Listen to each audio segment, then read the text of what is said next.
Hello and welcome to A Product of Proverbs, a weekly podcast in which I, Joshua Fowler, sit down with my co-host and dad, Reverend Roy Fowler, to show us how we can navigate through life's ups and downs. We use the book of Proverbs as our roadmap to how we can live a healthy and fulfilling life.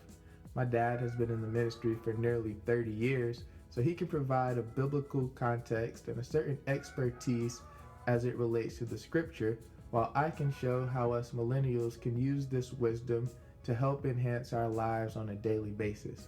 With that being said, let's get into the show. Hey, Dad. Hey. How's it going? It's good. How about you? Oh, man, I'm tired. I can't even lie to you. I just want to start off this episode by apologizing to our viewers. Last week we said we were going to be on YouTube, but we had some technical difficulties, and by technical difficulties, I mean I didn't know what I was doing. I recorded in a 4K video format. It ate up all of the gigs on my iPhone. And then what little video we did get, I tried to convert it and put it onto my MacBook so I could do some editing there. It almost ate up most of the hard drive on my MacBook. And we lost about 30 minutes worth of the video. So I got some clips, some good clips that we'll be putting out on the YouTube and on our Instagram, but it's just growing pains. Something that you kind of expect, and the growth has been great. Also wanted to thank you all. Just take a second to thank everybody that's been tuning in, everybody that's been sharing. The feedback has been amazing. Authentic support from friends, family, strangers. It's just been amazing. We have over 500 listeners on the podcast so far. We have listeners in Florida, Georgia, California, New York. We even got a listener in South Africa. Wow. Yes, I mean, the whole thing, we did this for impact and to share. So, I mean, it's working because we're sharing. Last week was actually a great episode. A lot of people loved that. It was perfect timing with MLK Day. And then just with the wave that's going on through the world right now about community and supporting black business. I know after we recorded that, we actually did the MLK March in Cartersville that we were talking about. It was cool to see because I'm not going to lie, I haven't gone to the MLK March since I was a kid or teenager when y'all would drive us and make us go. Right. So for me to go on my own and witness that and be amongst that energy, it was great. I really enjoyed it. But to piggyback off of last week's episode, we're going to have to support black business. We're looking for a videographer. We're going to need somebody to handle this YouTube aspect for us. And I mean, we'll pay. As my tattoo artist says, good tattoos aren't cheap and cheap tattoos aren't good. So we want someone with skills that can help share this message and give us access to new platforms and also take something off of our plates, because what I ran into this week was being busy with a whole lot of things. The podcast, the youth program, my job, just life. So to get into today's episode is going to be titled Choices. I had a proverb and we were going to do business. Right.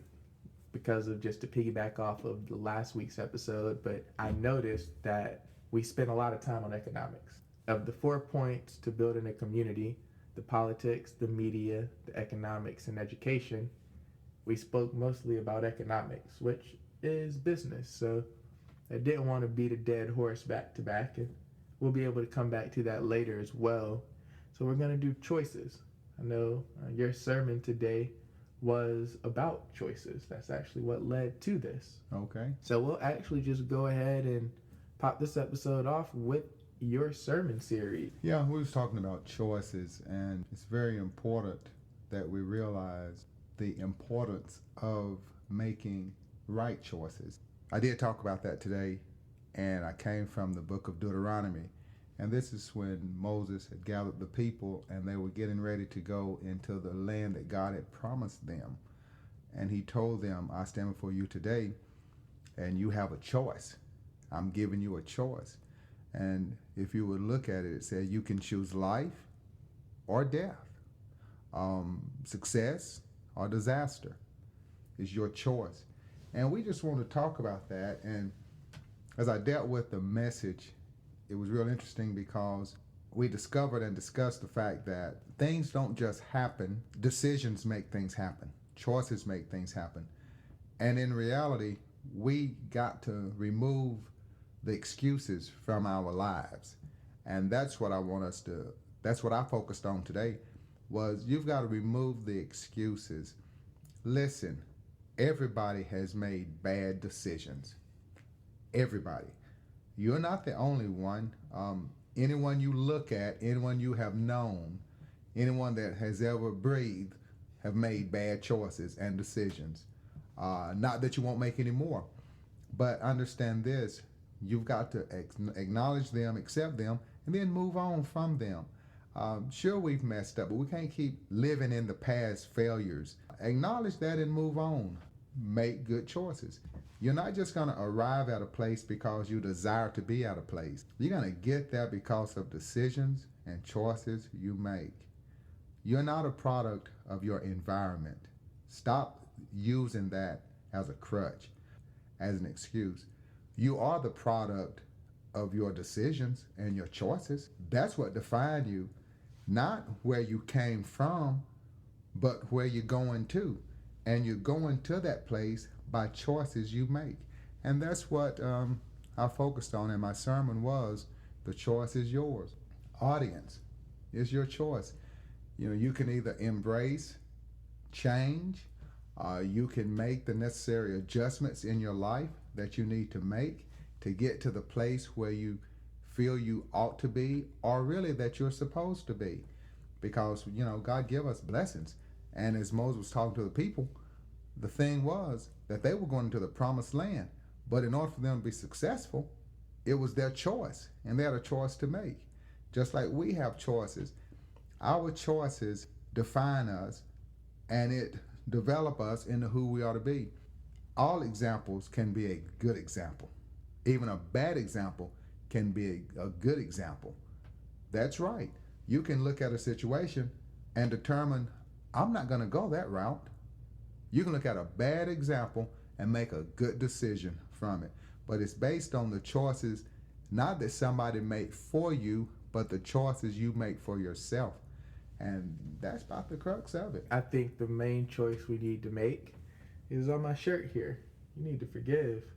You need to choose to forgive yourself First. You need to choose. That's the first thing. When you choose to forgive yourself for the bad choices you've made, your eyes are opened up to all the possibilities of the good things you can now do, as opposed to kind of wallowing in that and kind of finding ways to cope with those decisions. You just need to make that decision that, look, forgive myself for where I've been and what I've put myself through, but we're going to move forward and we're going to go from here.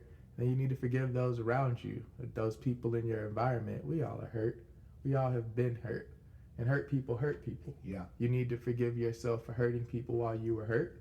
You need to forgive the people that hurt you, because they were hurt too. And when they see you forgive yourself, they'll be able to forgive themselves. It just goes back to our concept of positive energy, just moving throughout the world. But the proverb for today, Proverbs 21:11, wasn't directly about choices, but as you pointed out, pretty much all these proverbs are about choices, because you have the choice to listen to the wisdom or not. So this proverb says, those who work their land will have abundant food, but those who chase fantasies have no sense. How I relayed this back into choices and to make it more practical, I said, work with what you got, because that's your land. Okay. If you're chasing fantasies with what you hope you have or what you think you need, that makes no sense.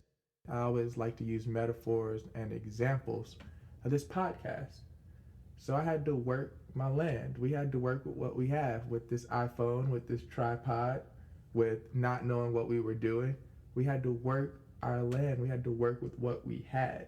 I couldn't have chased the fantasy if I would have said, no, I need to wait until I buy my house so that I can have a studio room. And then I need to wait until I have a videographer. And then I need to wait until I learn how to do audio. We'd still be on episode 0. We wouldn't have had any impact. We wouldn't have made any of these positive changes in the world. We would be on episode 0. We wouldn't have any content. I wouldn't know about this iPhone and 4K video. I wouldn't have learned and became more proficient in this audio engineering to actually get the podcast working. What if I would have said, I need to have a logo, I need to have a website, I need to have a YouTube page before I can start this stuff? That makes no sense. You'll never start, you'll never get anywhere. I mean, you can't look at the examples of the end goal. So I like to watch podcasts and listen to podcasts. So I can't look at Dr. Eric Thomas. I can't look at Hot Boxing with Mike Tyson. I can't look at these professionally published podcasts made by millionaires with seemingly unlimited budgets to make their impact. These people with sponsors, these people with networks, these people with studios. I can't say I need to be like that before I start, or else I'll never start. Don't chase the fantasy of perfection. Work with what you got and start moving towards that perfection.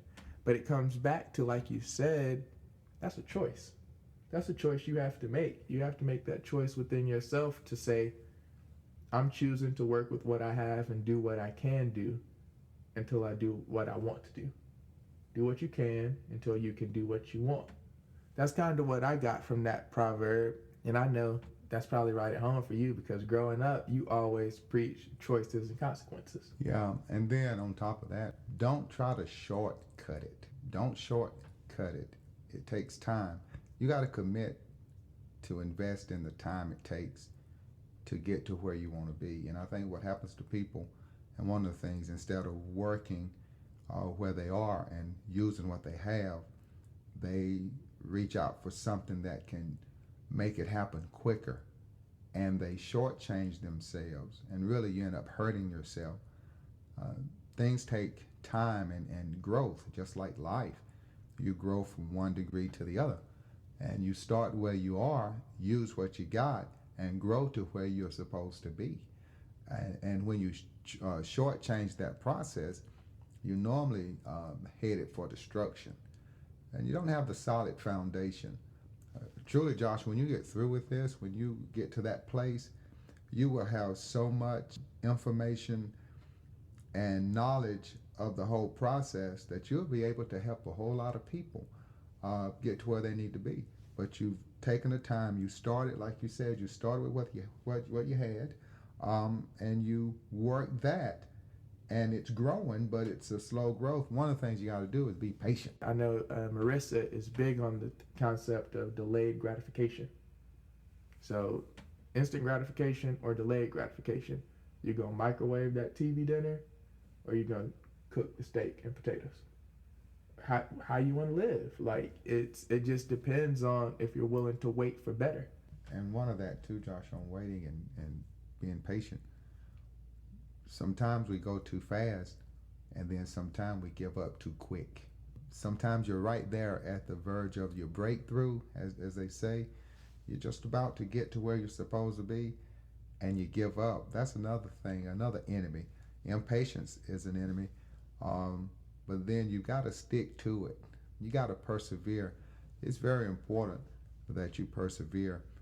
You don't know how close you are to that breakthrough. Then you give up. You know, in our text that we read today and we preached today, the Israelites were so close to the promised land they could just walk right into it. But because of their murmuring, complaining, doubt, unbelief, low self-esteem, and I say that because they the one that thought that they looked like grasshoppers and other people looked like giants. Nobody said that. That's just how they felt. So they had low self-esteem. Who gave them that? God didn't.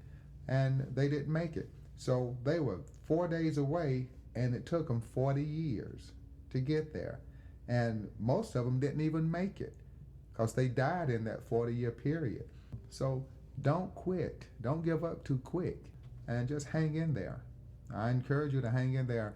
You might be going through something, dealing with things, trying to get to a place, trying to get to somewhere that you want to be. And don't get impatient and get discouraged by it that you quit. I think we throw in the towel too quick a lot of times. Yeah, you got to have the right perspective as you're going through things. Got to bring it back to Nip. Nipsey Hussle. I mean, every episode, someone actually said that they're a big fan of Nip and his message too, so they love how we talk about the Bible and we can talk about depth at the same time. So, the marathon. Yeah. It's a marathon, not a sprint. And a lot of people have the sprint mentality. I have another favorite rapper, Dom Kennedy, said they think it's Super Bowl, but it's a pennant race.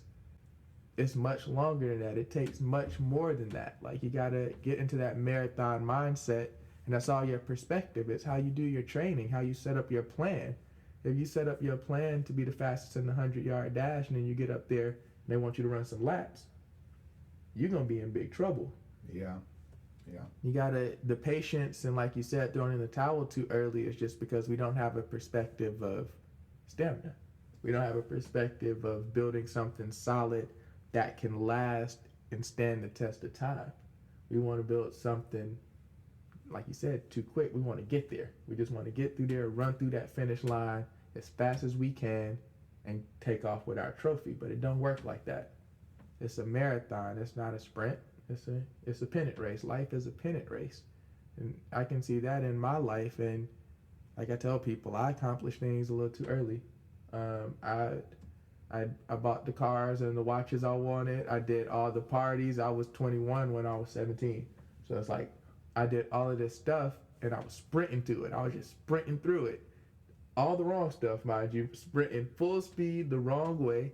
And then next thing you know, it's not even exciting or enjoyable. It's not, those things aren't even kind of fulfilling like they should be, because you just ran out there and grabbed them. Where if it would have been a marathon and I would have been thinking about the long term, and maybe you avoid some of the pain and you actually get to enjoy the scenery. A marathon, the Boston Marathon, you run through the city. You can look around you and enjoy the people on the side cheering you on. You can enjoy the trees, you can look at the sun, you can see the birds flying. You get to enjoy it when you're running that marathon. But when you're doing a sprint, you ain't worried about nothing but the finish line. You don't even enjoy, you don't even realize your family in the stands cheering you on. You just sprinting. You don't even know where your opponent's at. You don't even know about anything around. You just sprinting towards this finish line. Then you go through it, and what if that wasn't even like the right finish line for you? What if that wasn't even what you really wanted to even do? Because you realize that you don't see everything around you. You don't get to appreciate it. So you got to slow down some. You just got to slow down and be ready to work through it. Be ready to play the long game, because life is the long game, hopefully. You don't want to be 30 and done. Well, it's best that you plan, and I think you'll find that as we go through Proverbs, you'll see that you've got to plan for the future. It's not like you are not living in the present, but you live in the present, but you also plan for the future. Because chances are you're going to arrive there, and when you get there, you want to be prepared. You don't be like the grasshopper and just live for today and then die after the season. No, be like the ant and prepare for all seasons. And that's very important. The choices you need to make, that's one of the things you need to consider. It's one of the things too in our text. Moses told the people what the right choice would give them. So we need education. We need understanding. We need wisdom. When you're listening to these things, you got to process it to know that it's worth it. Like when you look at where you want to go, you've done the research and understanding, so that's your motivation to persevere through the pain. Everything is painful. That's profitable. It costs, Costs to be the boss. Is that another one of Nipsey's things? Nah, I don't know who told me that. That's older than Nipsey, more than likely. Yeah, nah, I think like, just thinking back, like you said, it's all about those choices, and it's all about your intentions as well, because if you have good intentions and you understand your purpose and you understand what you're working for and working to get, it's easier to fight through those painful moments because you see the bigger picture. If your intentions are cloudy, when a storm comes, you don't really know how to handle that, and you will throw in the towel because it might not be worth it with bad intentions. With good intentions, you say, well, I'll go through this low because I'm going to get to this high. With bad intentions or no knowledge of your intentions, when you get to that low, you just, oh, this is done. Mm-hmm. So it's about your perspective, which is one of our episodes. It's about your intentions, which is one of our episodes. And I mean, it generally comes down to the choices you make. Like you just got to make that choice. So as always, I love to give a call to action to our listeners. So for this episode, I just want you to write a list. I love writing, and all of these call to actions involve a list. You'll notice in my house, I just have notebooks. I might have like 3 or 4 notebooks sitting on my desk that might have like 4 or 5 pages written in them. I might grab another notebook and just start writing something down. So write a list about what you want to do. It could be that business you want to start. It could be the blog you want to start. It could be you want to start working out more. You want to start going to church more. Write down whatever it is you want to do. And then think about ways that you can get it done. Think about what you need to do and what you can actually do to work your land. So write down a list of all the things you want to do. Starting a business, going to church more, saving money, and then write down the little things you need to do to get it done. Because as our proverb says, a wise man works his land. You work with what you got. Don't think about what you need to get it done. Think about what you want to do and what you have now and how you can start moving in that right direction. Write down that list, and you can write 3 or 4 lists because you probably have a lot of goals, and write not the far out, not the far goals and what you might can do with this a year down the road. Write down, what can I do today? Can I go and sign up for that website today? Can I go and get the needle moving on this today? And that'll get you moving in the right direction. You just got to think about, I learned at my company retreat this last week, the Kaizen Method. The Kaizen Method is a Japanese term that means small continuous improvements.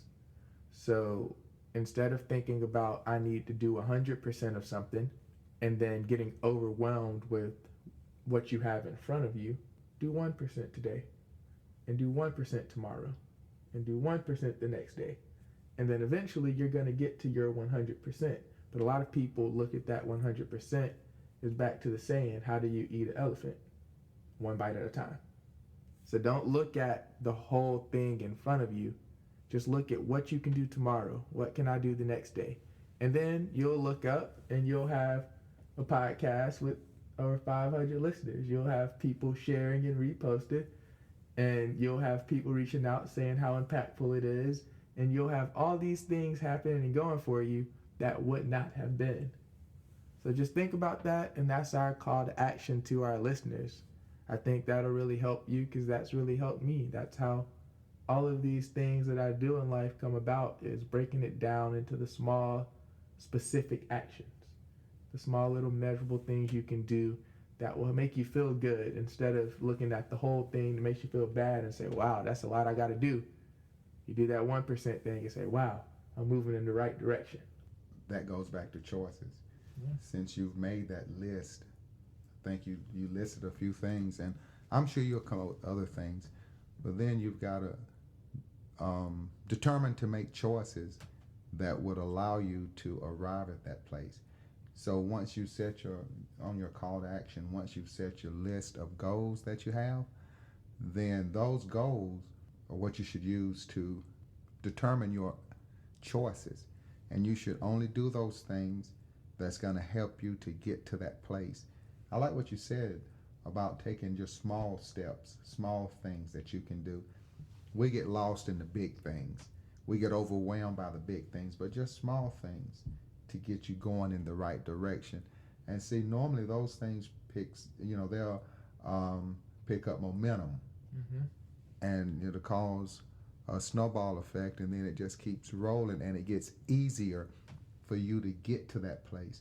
But you got to have a place that you're trying to get to. That's perfect. But with that, I think we got another episode in the books. All right. I mean, another good one, choices, that just builds off of your perspective, your intentions, and then you make the choices for if you're going to help yourself or help build your community. So we're just going to keep building on this positive energy. Thank you all for listening.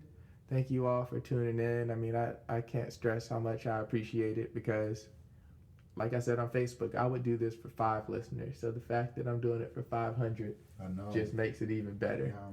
You know, and the fact that it's 5 episodes in and we're already at 500, the sky's the limit for this. So, as always, thank you for your time. My pleasure. I know you just had a long Sunday at church. Long weekend. Yeah. So the fact that you took the time to sit down, I really do appreciate that. And we look forward to the next episode. All right. So with that, we're going to sign off and another episode in the books. Cool. Good deal. So I know we just got off record, but I just got about the craziest notification I've ever thought or seen or heard in my life. What? Oh my God. R.I.P. Kobe Bryant, man. Sheesh. A helicopter crash. Wow. I mean, that's the thing about life. You know, you can plan, and you should, but you never know how things are going to play out. But we do encourage you to do your best. You plan for the best, you plan for the future, but you still got to trust God, and that's what we do, and that's where I am. So we in prayer, just be in prayer for his family. Tragic things happen, and you can't prepare for them. You never get braced for that. You wouldn't have expected to hear this news in a million years. So just be in prayer for the family of Kobe Bryant. Man, that's insane. He's writing books. He's producing children's TV shows. Like, he had just finished his 20-something year basketball career. Yeah. And he was about to get off that court. And he's already, like, I think he won an Oscar or Emmy for his work, his short films he's been doing, his children's work. Like, he's making that impact and doing what we want them to do. We're doing what we want people of power to do. And that tragic death, Jesus, man, that, like you said, never in a million years would I think Kobe Bryant. Sheesh, man. That's wild. I don't even know, like, as you can see, I don't even know what to say. There's really nothing to say. There's nothing you can say. Life. I've been around this a long time. I've seen tragic things happen. I've seen a lot of things unexpected like that happen. You can't prepare for it. But the thing about it, I always tell people, even in my own life, I don't know what the future holds, but I'm confident in the fact that I know who holds the future, and I just trust him day by day. And that's what you got to do, because it's appointed unto man once. You never know when it is or how it is, but it's an appointment we all make.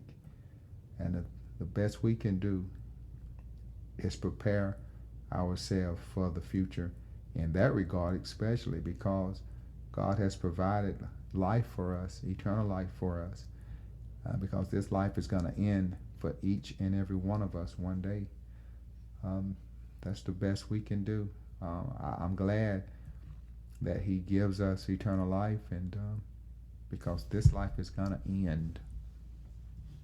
Sometimes tragically like this. Sometimes people grow old and go to sleep and don't wake up on this side anymore. Sometimes something like this happens. Even with Nipsey.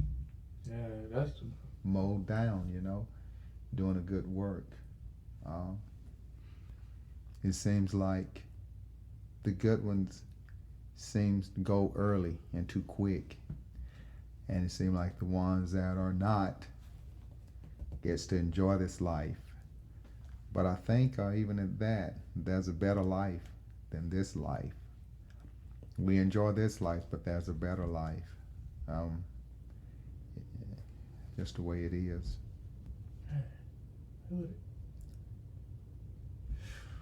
But so his, and then his work and his legacy will go on, and he'll continue to impact lives like Nipsey's impacting lives.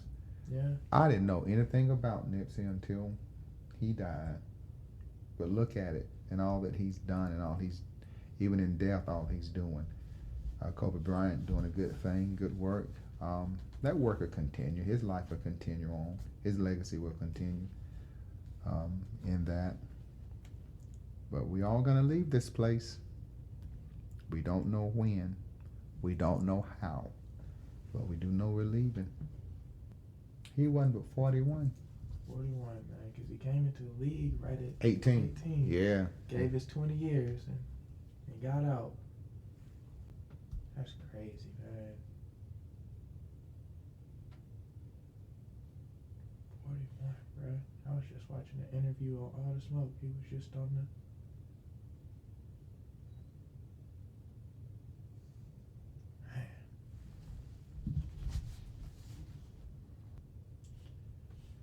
He said, Yeah. "We gonna go." Yeah. We're out of here.